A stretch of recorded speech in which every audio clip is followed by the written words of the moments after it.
कल्पना कीजिए गहरे, शांत और अनंत महासागर की। लहरें उठ रही हैं, गिर रही हैं, पर महासागर की गहराई में कोई हलचल नहीं है। वो बिल्कुल शांत है, स्थिर है। अब एक क्षण के लिए अपनी आंखें बंद कीजिए और अपने भीतर झांकिए।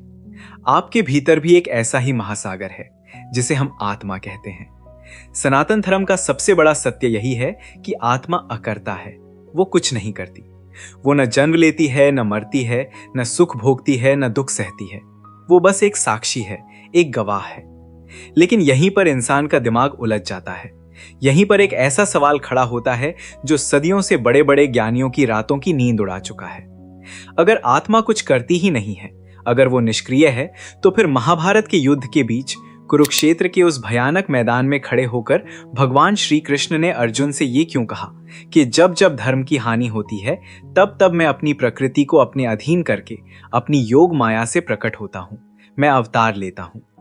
एक तरफ गीता कहती है कि परम तत्व, परमात्मा कुछ नहीं करती, और दूसरी तरफ वही परम तत्व कहता है कि मैं अवतार लेता हूं, मैं जन्म लेता हूं, मैं आता हूं। क्या ये दोनों बातें आपस में टकरा नहीं रही? क्या ये एक बहुत बड़ा विरोधाभास नहीं है? आज हम इसी रहस्य के सबसे गहरे तल में उतरने वाले हैं। ये कोई साधारण दार्शनिक चर्चा नहीं है। ये आपके और मेरे अस्तित्व से जुड़ा सबसे बड़ा रहस्य है। आपके भीतर का अर्जुन आज भी कुरुक्षेत्र में खड़ा है और यही सवाल पूछ रहा है कि अगर मैं आत्मा हूं और आत्मा कुछ नहीं करती, तो ये दुख कौन भोग रहा है? और अगर परमात्मा सब कुछ देख रहा है, तो वो बीच में आकर हस्तक्षेप क्यों करता है? अभी तो असली बात शुरू हुई है, इसलिए अपने ध्यान को भटकने मत दीजिएगा, क्योंकि आज जो आप सुनेंगे वो आपके सोचने के तरीके को, आपके पूरे माइंडसेट को हमेशा के लिए बदल देगा। जब आप सुबह उठते हैं, काम पर जाते हैं, थकते हैं, रोते हैं, परेशान होते हैं, तो आपको लगता है कि आप कर्म कर रहे हैं और उसका फल भोग रहे हैं।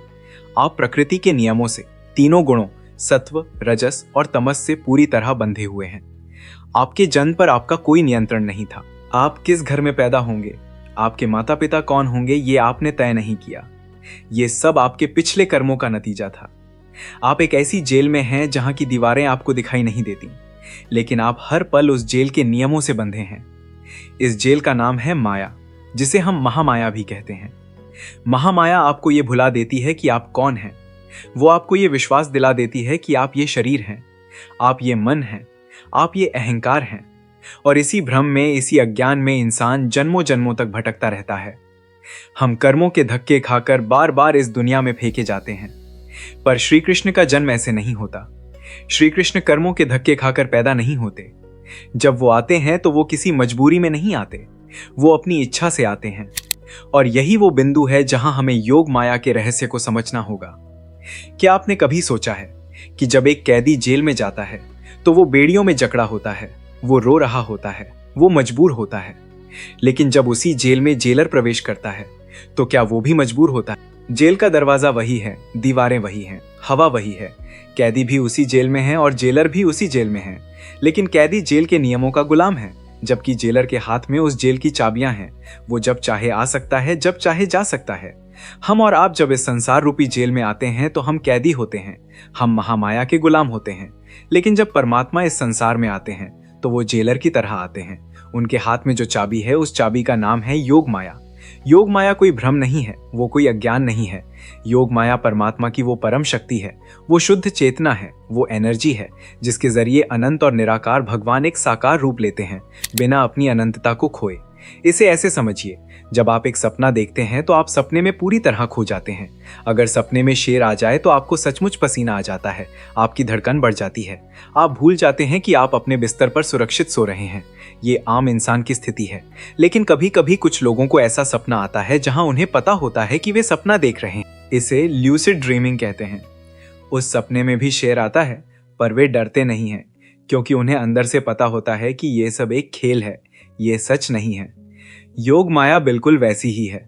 जब श्री कृष्ण इस दुनिया में आते हैं तो उन्हें पल पल ये पता होता है कि ये सब एक खेल है। वो रोते हैं, हंसते हैं, युद्ध करते हैं, लेकिन भीतर से वो बिल्कुल शांत रहते हैं। उनकी चेतना कभी सोती नहीं है, उनका फोकस कभी नहीं डगमगाता। अब एक और गहरा सवाल उठता है, अभी तो असली बात शुरू हुई है।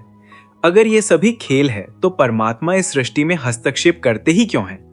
जब आत्मा अकर्ता है, वो कुछ करती ही नहीं, तो भगवान को अवतार लेने की क्या जरूरत है? क्या ये कॉस्मिक मैनेजमेंट सिस्टम में कोई खराबी है जिसे भगवान को खुद आकर ठीक करना पड़ता है?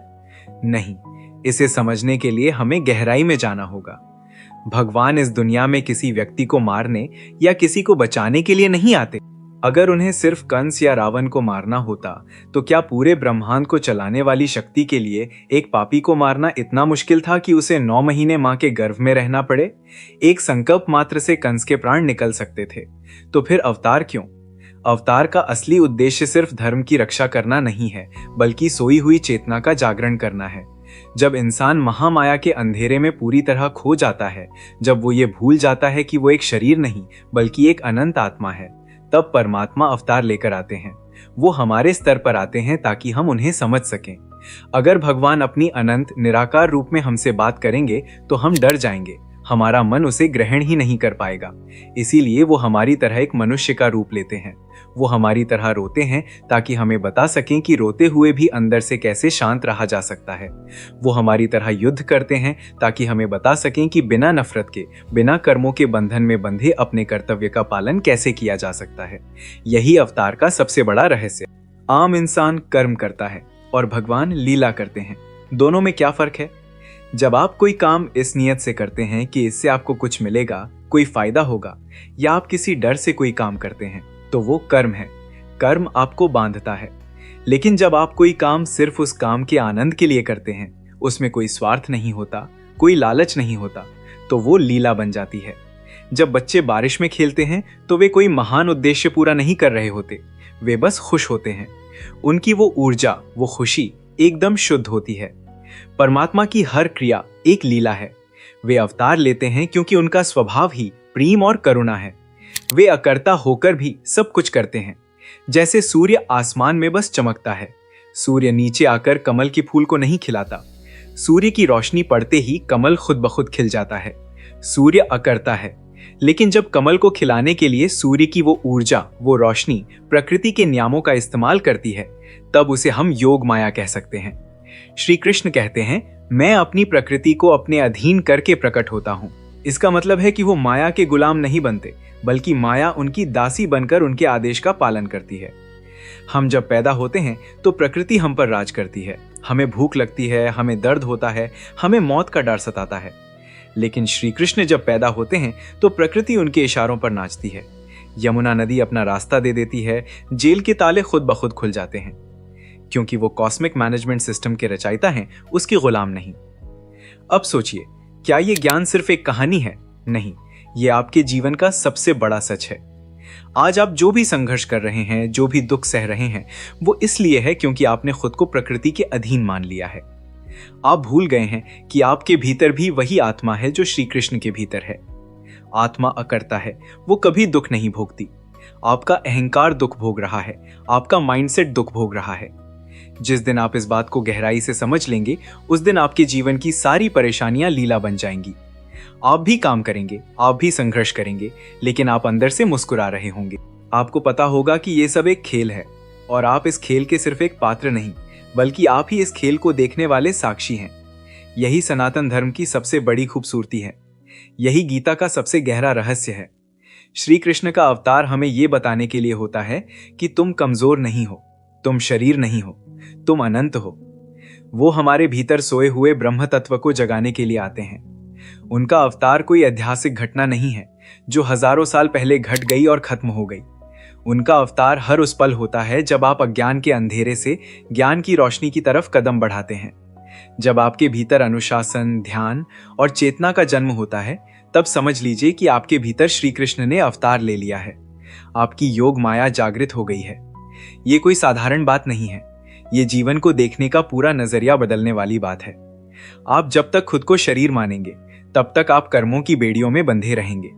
लेकिन जैसे ही आप अपनी आत्मा से जुड़ेंगे, आप अकर्ता हो जाएंगे। आप सब कुछ करते हुए भी कुछ नहीं करेंगे। और यही तो श्री कृष्ण ने अर्जुन को समझाया था कि हे अर्जुन, तू युद्ध कर, पर अंदर से ये जान ले कि तूने किसी को नहीं मारा। सब पहले से मरे हुए हैं। तू तो सिर्फ एक निमित्त है, एक साधन है।